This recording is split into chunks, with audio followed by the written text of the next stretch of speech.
E a partir desse domingo, dessa ceia do Senhor, nós, a cada encontro para celebrar a ceia, para celebrar a mesa do Senhor, o sacramento da mesa do Senhor, da ceia do Senhor, nós vamos pensar, meditar nas bênçãos da pessoa de Cristo. Vamos pensar na sua pessoa, no seu caráter, quem Ele é. Vamos pensar em sua obra. Vamos pensar nas implicações dela para as nossas vidas. Então, a cada domingo da ceia, não apenas nos aproximaremos da mesa, mas olharemos para o Evangelho. E por isso eu convido você a abrir a palavra do Senhor nessa noite em Colossenses 1, dos versos de 21 a 23.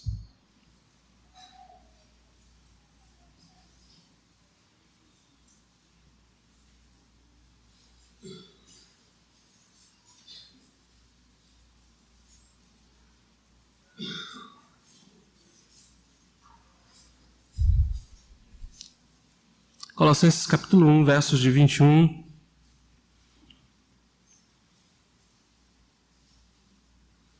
versos 21 a 23. Assim diz a palavra do Senhor. E a vós outros também, que outrora éreis estranhos e inimigos no entendimento pelas vossas obras malignas. Agora, porém, vos reconciliou no corpo da sua carne, mediante a sua morte, para apresentar-vos perante Ele inculpáveis e irrepreensíveis. Se é que permaneceis na fé, alicerçados e firmes, não vos deixando de afastar da esperança do Evangelho que ouvistes, que foi pregado a toda criatura debaixo do céu, e do qual eu, Paulo, me tornei ministro. Vamos orar. Senhor, em nome de Jesus,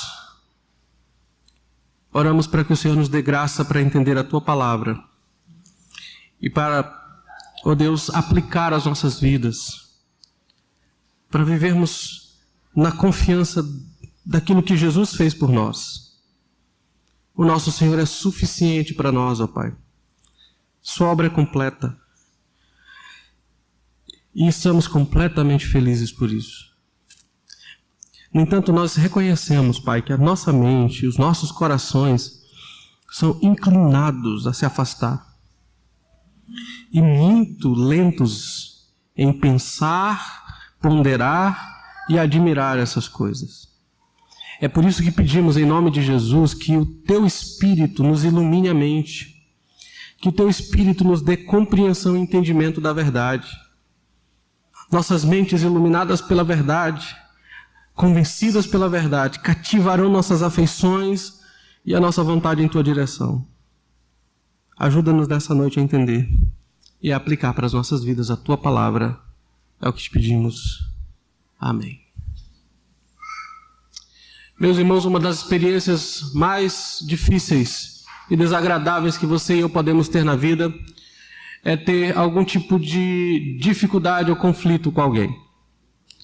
Pode ser talvez a falha com alguém na sua família, talvez um vizinho ou alguém do seu trabalho, mas qualquer que seja a pessoa com quem há algum tipo de conflito, nunca é agradável. Conflitos são sempre a causa de estresse e de ansiedade, de preocupação e de tristeza. Por outro lado, uma das mais agradáveis experiências que pode existir na vida é finalmente estabelecer a paz com algum inimigo. Quando a barreira que causava a hostilidade é finalmente removida, há um sentido de alegria, um sentido de prazer, um sentido de liberdade, de paz. É maravilhoso como alguém que antes era seu inimigo se torna finalmente um amigo seu. Embora muitas pessoas não compreendam isso, existe uma das mais terríveis e difíceis inimizades que existe. Uma das mais terríveis que existe em toda a história da humanidade. Qualquer inimigo ou inimizade que você e eu possamos enfrentar na vida não se compara à inimizade descrita na Escritura, que é exatamente a nossa inimizade com o Deus vivo. Nosso pecado significa que fora de Cristo nós somos inimigos de Deus. Não é menos do que isso. se nós não estivermos reconciliados com Ele, nós enfrentaremos um julgamento eterno quando nós morrermos. Quando deixarmos essa vida, o juízo será o nosso destino. A alienação de Deus causará e deveria causar mais ansiedade do que qualquer conflito que possa existir entre seres humanos. Os inimigos de Deus desesperadamente precisam ser reconciliados com Ele.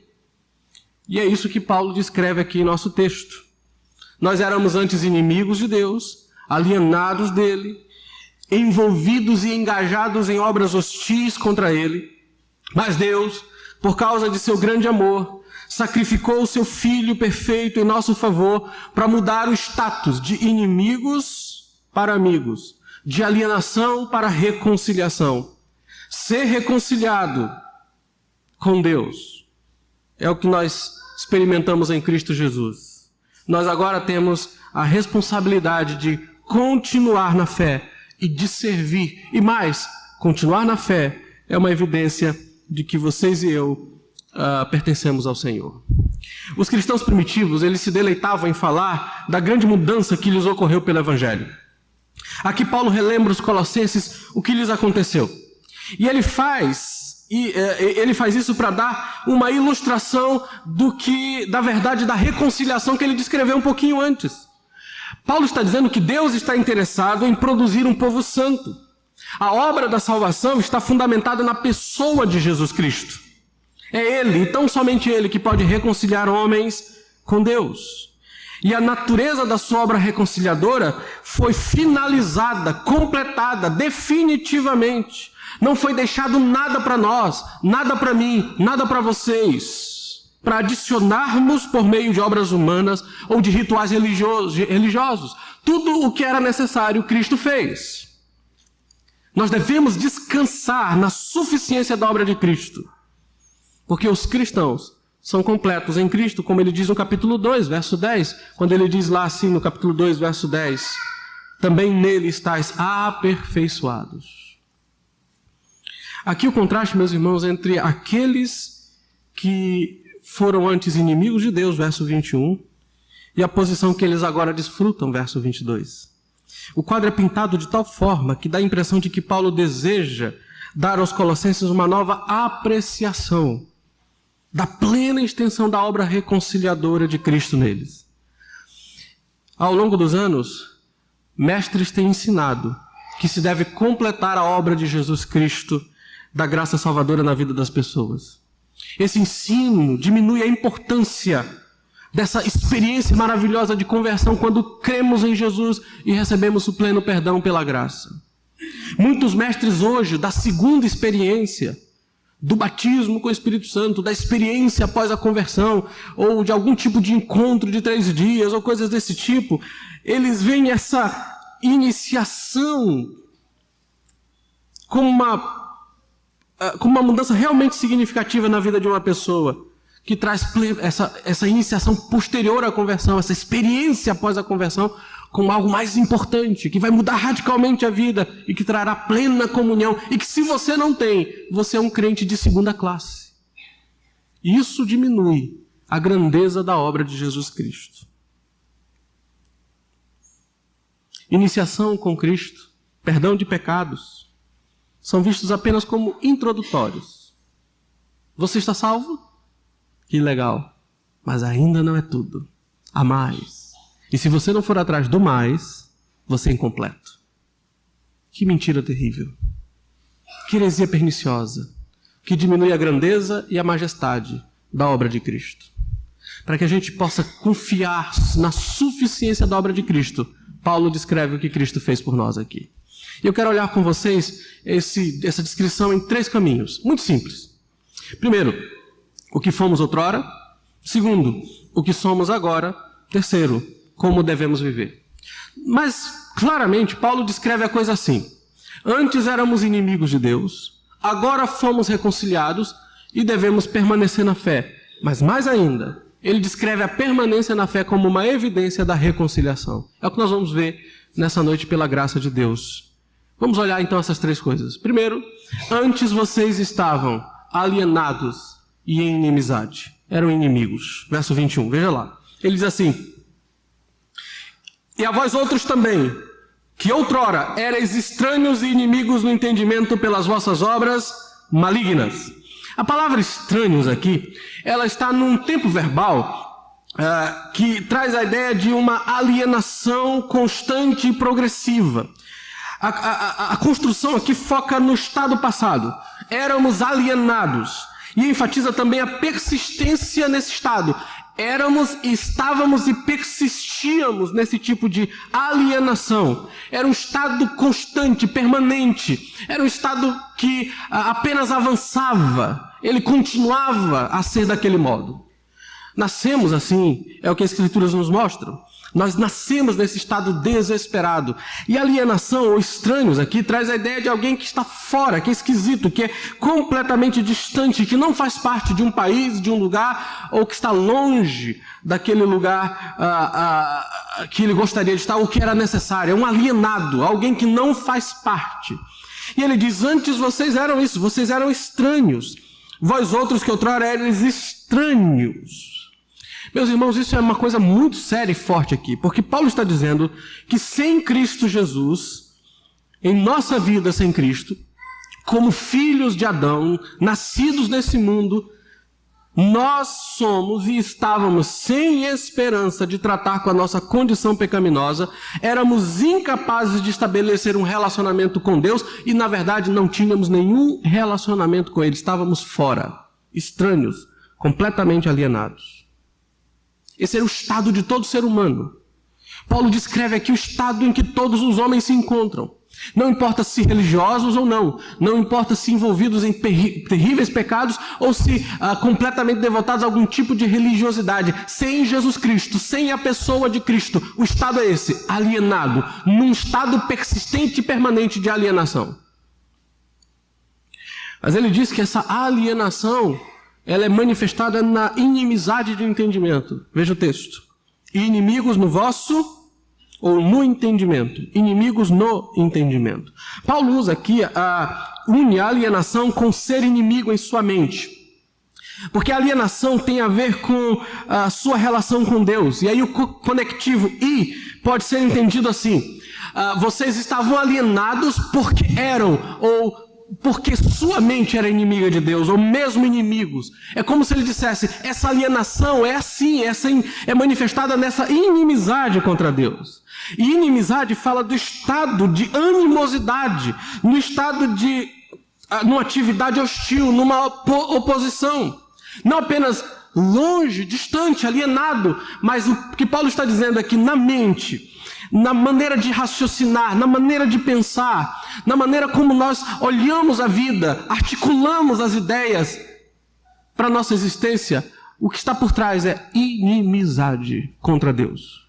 Os valores, os modelos, os comportamentos, todos estão em oposição a Deus. Estado de inimizade, uma atividade hostil, uma oposição constante. E a oposição é na esfera da mente, na esfera do entendimento, do pensamento, da disposição, meus queridos, da maneira como nós raciocinamos.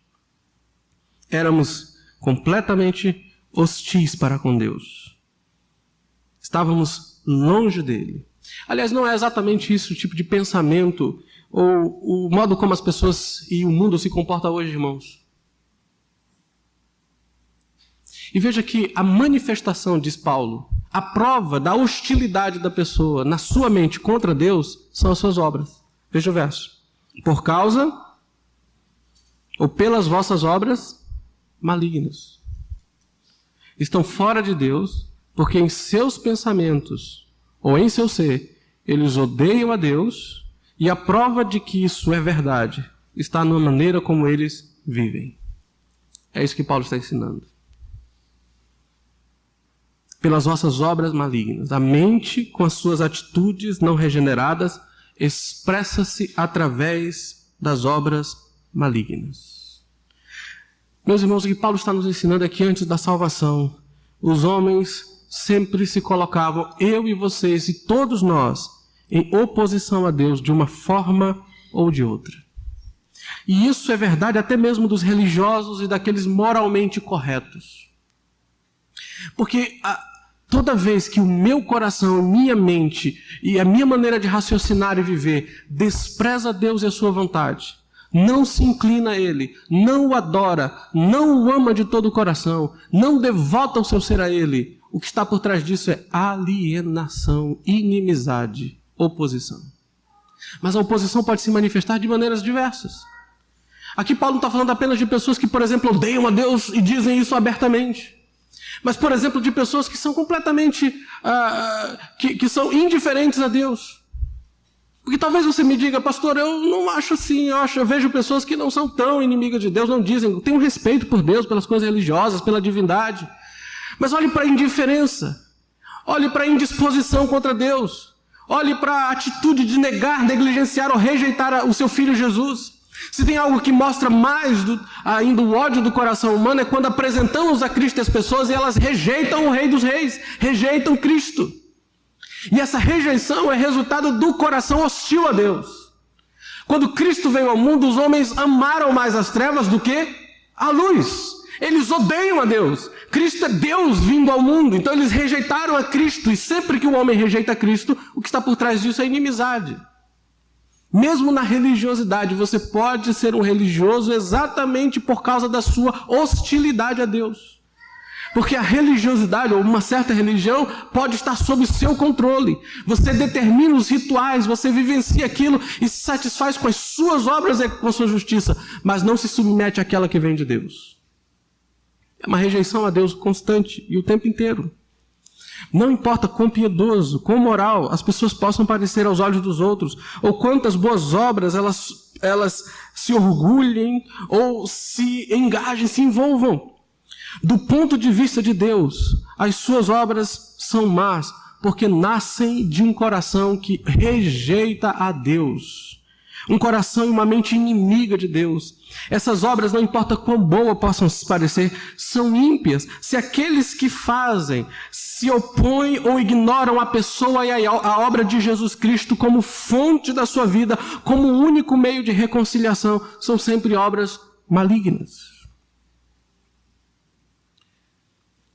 E o nosso mundo odeia Deus. Odeia Deus. Os valores de Deus são solapados da nossa cultura porque, no fundo, o que está por trás é um ódio contra Deus. Porque você há de convir comigo, nunca, ou faz muito tempo que não tínhamos visto uma época em que a religião é tão popular quanto a nossa. A religião é muito popular hoje. As pessoas falam de sua religião abertamente. As pessoas aceitam todas as religiões, menos uma. Aquela que diz que só há um caminho para Deus. Ela não é tolerada. O cristianismo, quando apresenta Cristo para as pessoas, exige uma devoção radical. E isso não é aceitável para as pessoas. Mas veja, há muita religiosidade numa cultura que rejeita os valores de Deus. Num mundo que cada dia mais nos quer fazer aceitar coisas que são opostas ao modelo e ao padrão de Deus. Num mundo como o nosso, cheio de corrupção, num mundo onde as pessoas acham que aborto é a mesma coisa de uma extração de dente, você vai, faz rapidamente e volta para casa.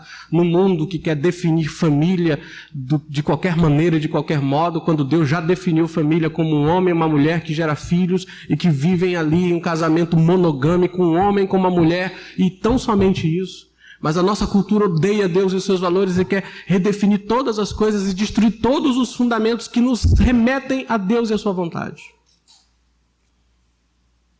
Se olharmos para a nossa cultura e para o nosso mundo, o que você vê é alienação, longe de Deus. E por trás disso tudo está uma inimizade feroz contra Ele. Só que eu e vocês estávamos assim também, queridos. Quando éramos indiferentes a Deus. Quando nós mesmos agíamos e vivíamos em total apatia com Deus, porque apatia no coração é também uma rejeição a Deus. Deus não exige menos de nós do que devoção completa. Ame o Senhor com todo o seu ser, é o que diz as Escrituras. Deus se opõe a eles, porque de um lado eles são inimigos e do outro o próprio Deus está irado contra eles. e estava contra nós. Os homens se opõem a Deus e são seus inimigos por acrescentarem sempre uma obra ou alguma coisa à obra de Cristo. Os homens sem Cristo, nós também, quando estávamos sem Cristo, éramos inimigos de Deus a tal ponto que, se permitido fosse para nós tirá-lo do trono, nós o tiraríamos.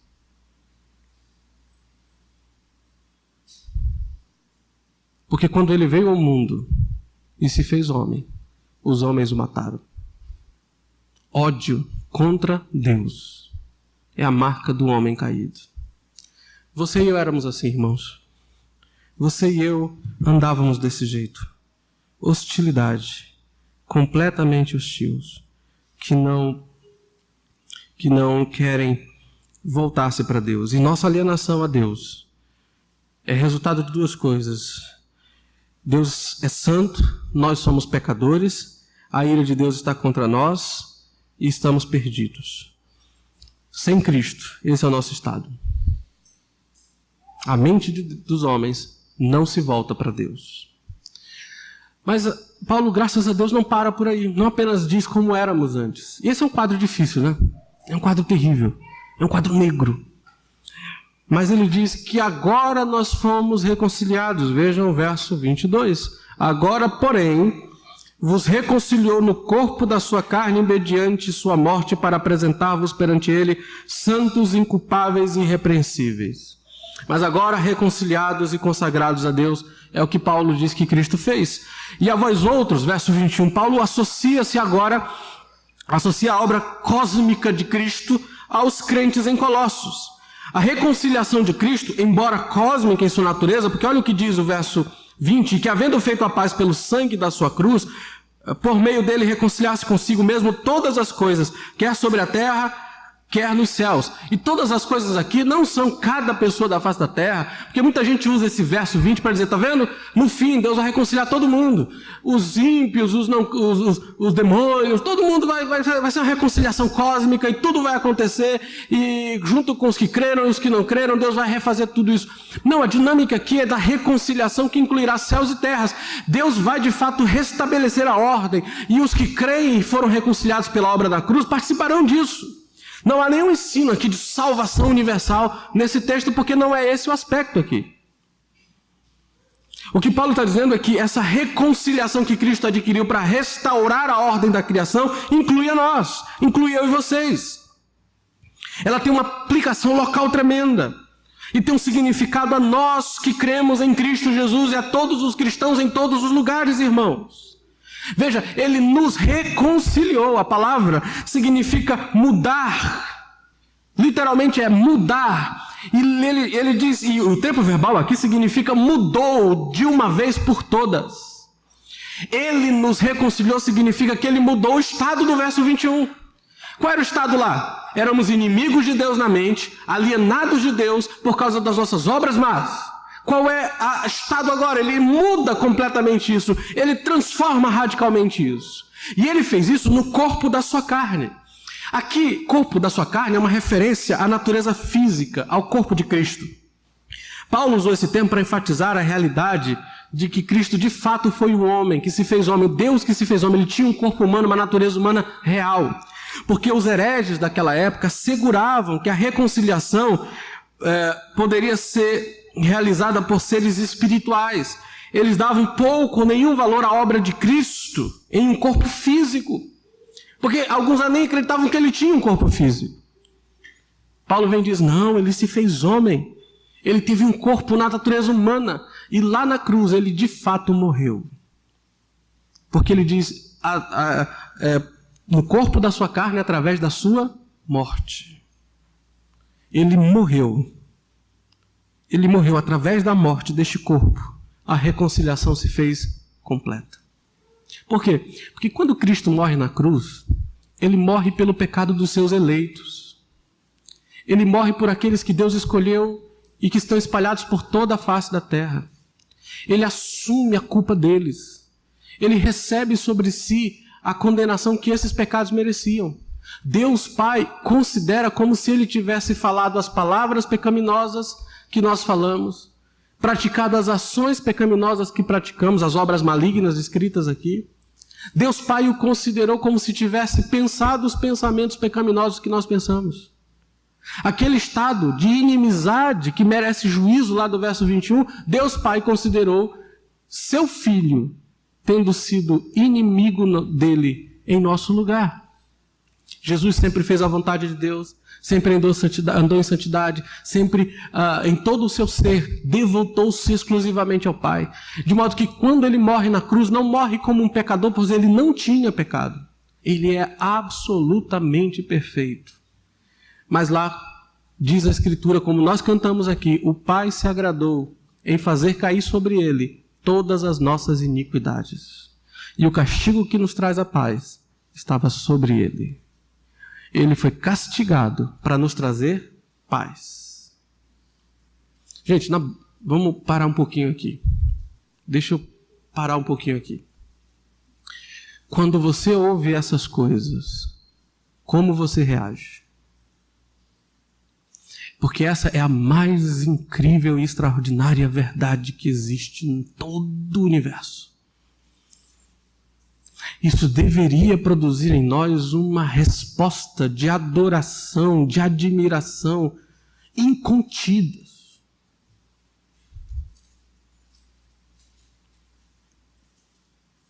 Uma vez eu estava falando para o meu filho e contando isso aqui para ele e explicando para ele. E aí ele olhou para mim e disse assim: papai, isso eu já sei. E eu olhei para ele e disse: mas você crê nisso, meu filho? Ele disse: creio. Mas isso te alegra, filho?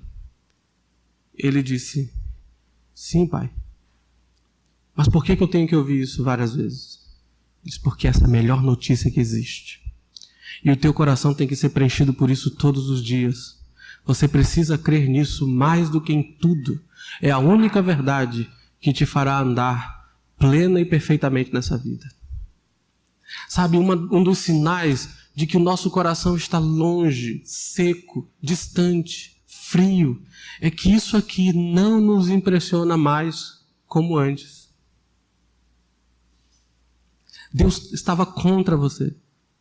Paulo diz em Romanos 8, se Deus é por nós, quem será contra nós? Mas imagine antes, o nosso estado era, Deus era contra nós. E se Deus é contra nós, pouco interessa quem seja por nós. O Criador, que com a sua palavra sustenta a nossa existência. O Criador, que porque quis, manteve todos nós nesse dia vivos. Que por sua única vontade poderia ter tirado o fôlego de todos nós hoje, mas mantém a nossa existência. Ele não apenas nos criou, mas nos mantém. E éramos seus inimigos, nós odiávamos no nosso coração. E vez por outra, nós todos aqui temos que reconhecer, somos incrivelmente indiferentes a Ele, à sua vontade. Temos muito mais prazer em outras coisas do que na sua palavra. E Ele nos reconciliou através da obra de Jesus. Imagina o que Cristo sofreu em seu lugar, meu querido irmão. O Filho amado recebeu a ira do Pai na cruz, o ódio pelos nossos pecados, a condenação que era nossa. Os horrores do inferno caíram sobre o nosso Redentor para que nós pudéssemos ser reconciliados. Ele assumiu o castigo que nós merecíamos.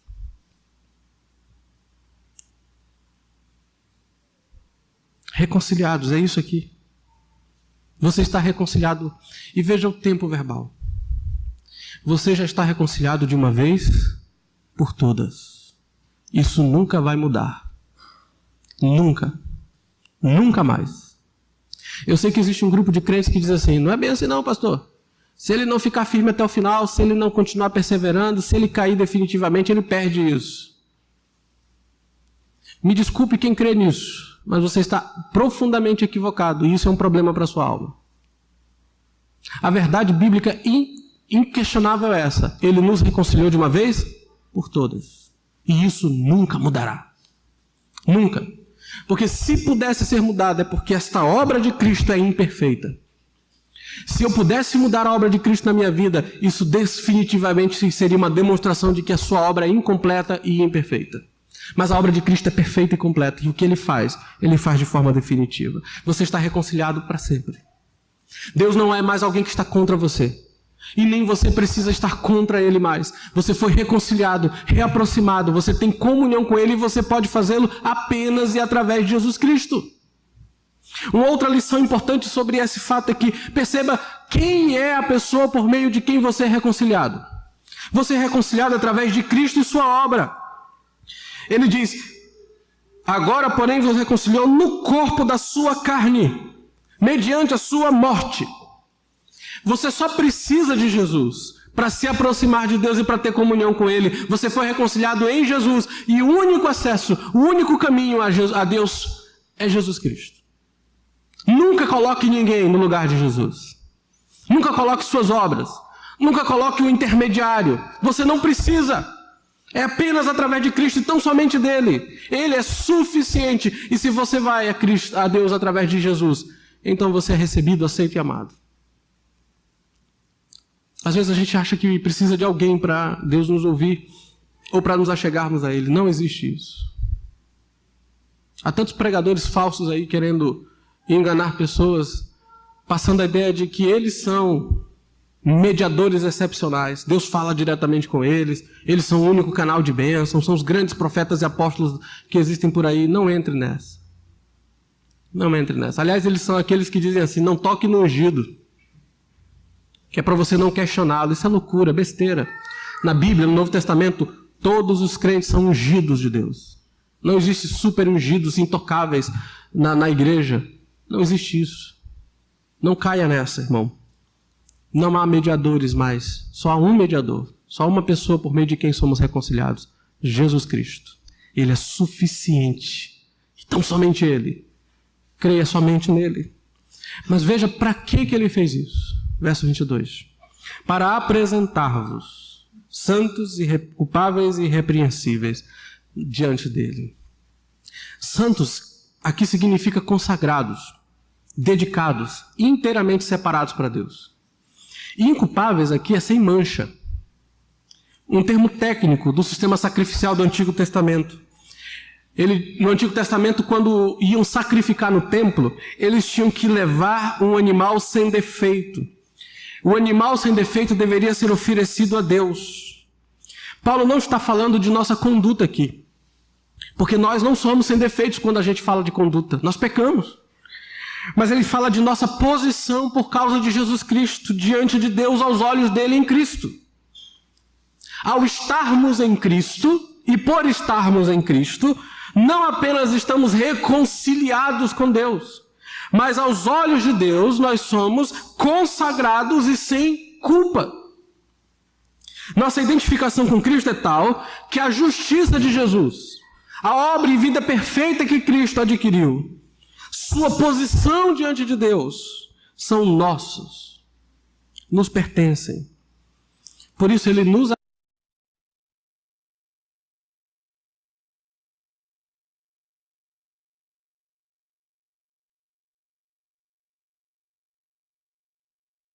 apresenta a Deus inculpáveis, completamente inculpáveis na sua presença, consagrados, irrepreensível, sem culpa, não tendo nenhuma condenação, nenhuma acusação, expressa uma condição possível apenas porque estamos em Jesus, cobertos e compartilhando dos benefícios da morte de Cristo.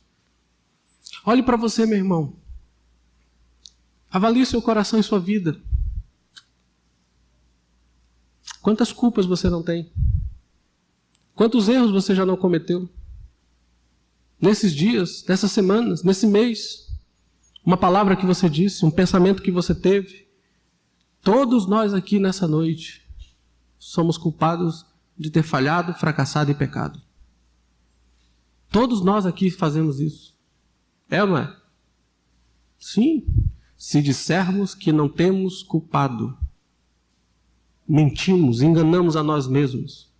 Se dissermos que não temos cometido pecado algum, fazemos Deus mentiroso. Mas veja o que você é quando você confiou em Jesus Cristo e foi reconciliado por Ele. Veja a sua posição. Aos olhos de Deus, você está consagrado a Ele. Aos olhos de Deus, por causa da vida de Jesus e do que Jesus fez por você, você não tem mais mancha. Você não tem mais culpa. Não há mais condenação. Você é completamente justo aos olhos de Deus em Jesus Cristo.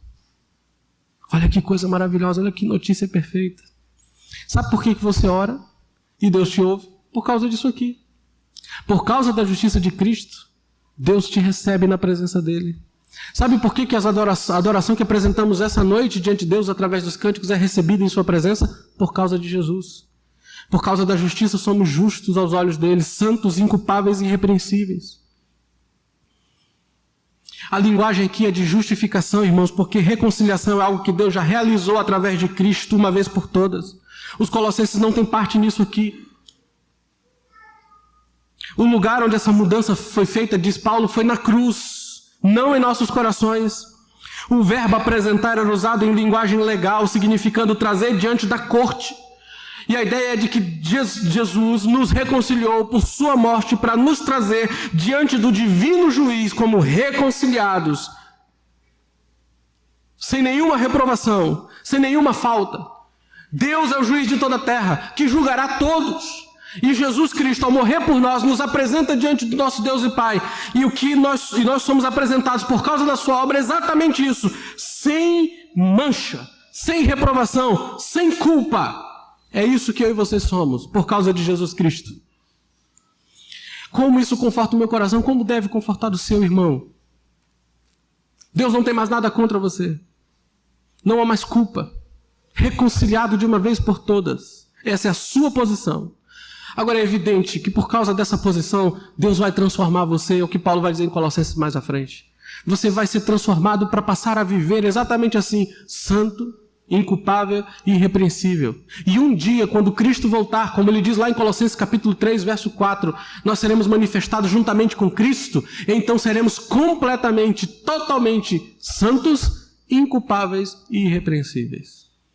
Ele já nos declarou aquilo que ele vai nos tornar de maneira completa e definitiva quando Cristo voltar, e que ele vai fazer ao longo do tempo da nossa santidade.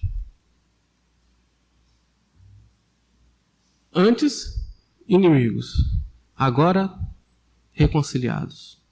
Talvez você esteja lutando com alguma culpa na sua mente e coração. Algum pecado que você cometeu e não consegue se perdoar. Mas se você se arrependeu, em Cristo, você está reconciliado com Deus. Não há mais culpa por causa da obra de Jesus. Descanse o seu coração. Você está perdoado. Está livre. Agora, veja só, antes inimigos, agora reconciliados, se é que você permanece. A evidência que a reconciliação ocorreu em minha vida. Veja o verso 23. Se é que permaneceis na fé. Se aqui, na minha língua e na sua língua, no português, é uma condição. Ou seja, é como se Paulo estivesse dizendo, eu só fui reconciliado, ou sou reconciliado e considerado inculpável, e serei apresentado inculpável, se eu permanecer na fé. A palavra se aqui, ela pode ser traduzida assim, assumindo que vocês continuam, uma vez que, não apenas nesse sentido condicional, mas no sentido de que, visto que, uma vez que. Muitos intérpretes entendem então que Paulo não está falando de uma condição para ser apresentado, mas de uma evidência de que a reconciliação foi feita. A palavra aqui é basicamente essa, se vocês permaneceis na fé. A palavra permanecer significa continuar de fato. A ideia é de persistir, de aderir. E o tempo verbal traz a ideia de uma ação constante. Algo que você faz o tempo inteiro. A própria palavra já dá a ideia de uma coisa constante, né? Se você permanece, se você continua, e o verbo ainda dá a ideia de ação, de constância, de permanência cada vez maior. Essa é a ideia aqui. Se você permanece, Se você permanece. A fé não é aqui o sistema de doutrinas, mas a sua fé exercitada na mensagem do Evangelho. Porque muitas vezes Paulo usa a palavra fé para falar das doutrinas apostólicas. Se você permanece na fé, nas doutrinas, ou aqui seria fé no sentido de você continuar crendo. Uma vez que você permanece crendo. Aqui é a fé exercitada na, fé, na palavra do Evangelho, na mensagem do Evangelho. E ele diz o modo como a gente permanece. Ele diz ali, alicerçados e firmes. Duas palavras importantes. Alicerçados é ser seguramente fundamentado. A ideia é de um prédio com um profundo alicerce que mantém o prédio firme. O prédio não cai. Há um fundamento muito sólido.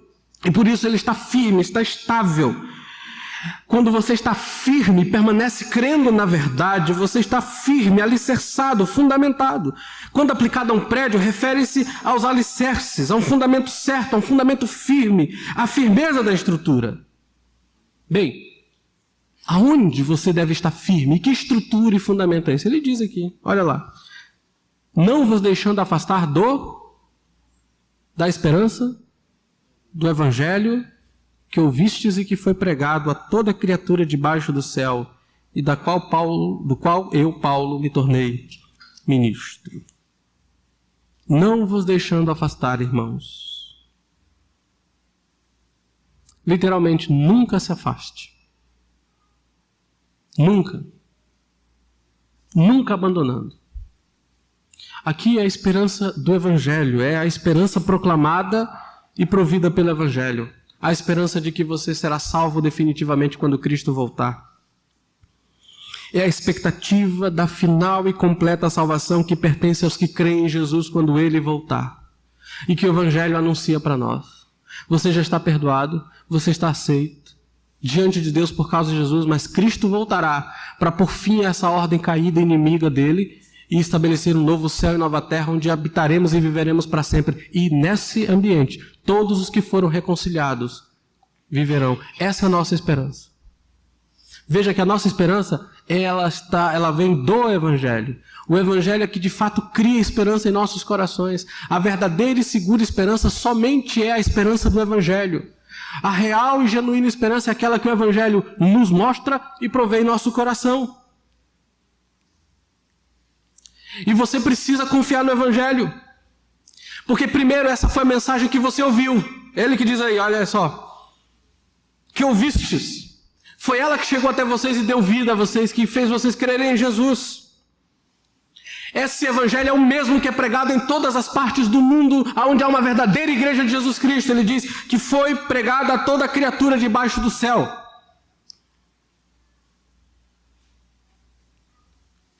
Esse Evangelho é o Evangelho das Escrituras, porque ele diz assim, do qual eu, Paulo, me tornei ministro, ou seja, é o Evangelho que veio através dos apóstolos, dos verdadeiros apóstolos. Porque os únicos apóstolos são os 12 que existiram, o apóstolo Paulo. Com a morte desses apóstolos, não existem mais apóstolos.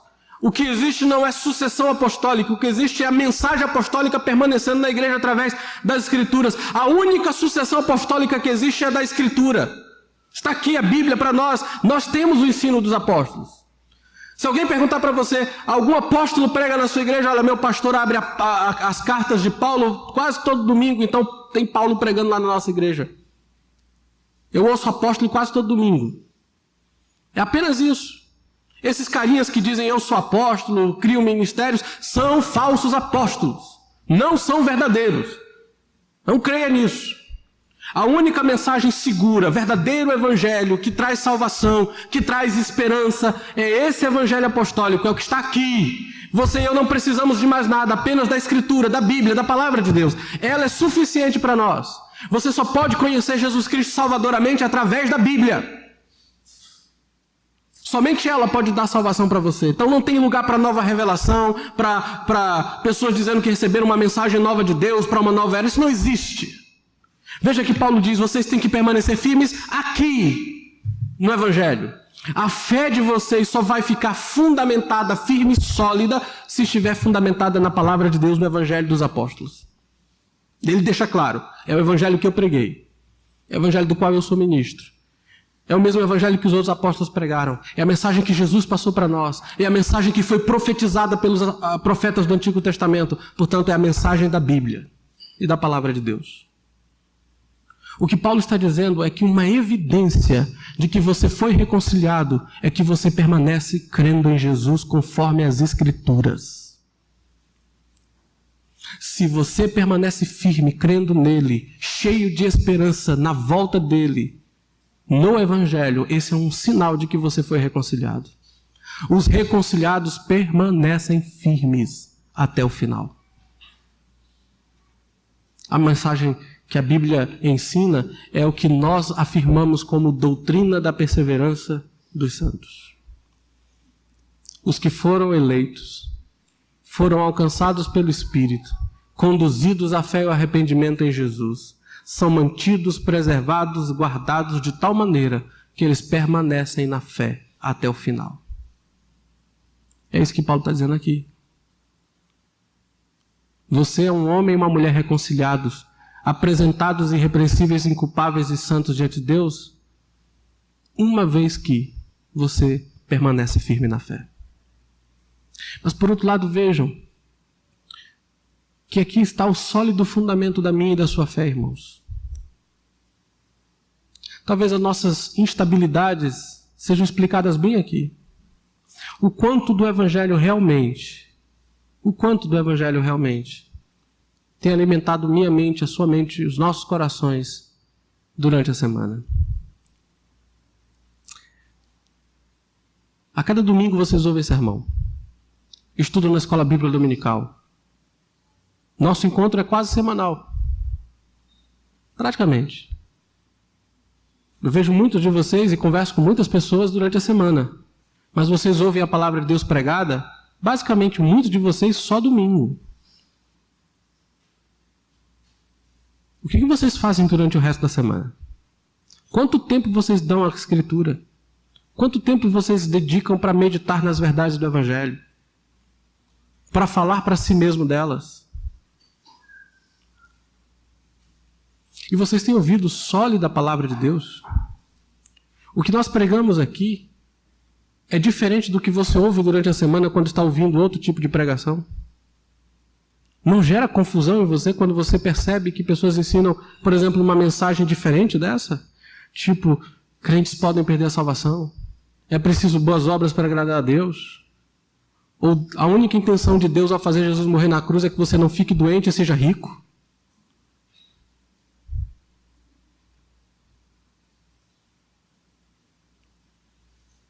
Há muito falso evangelho espalhado por aí. Muito. E muitos deles têm programa de TV. Há muito falso profeta por aí.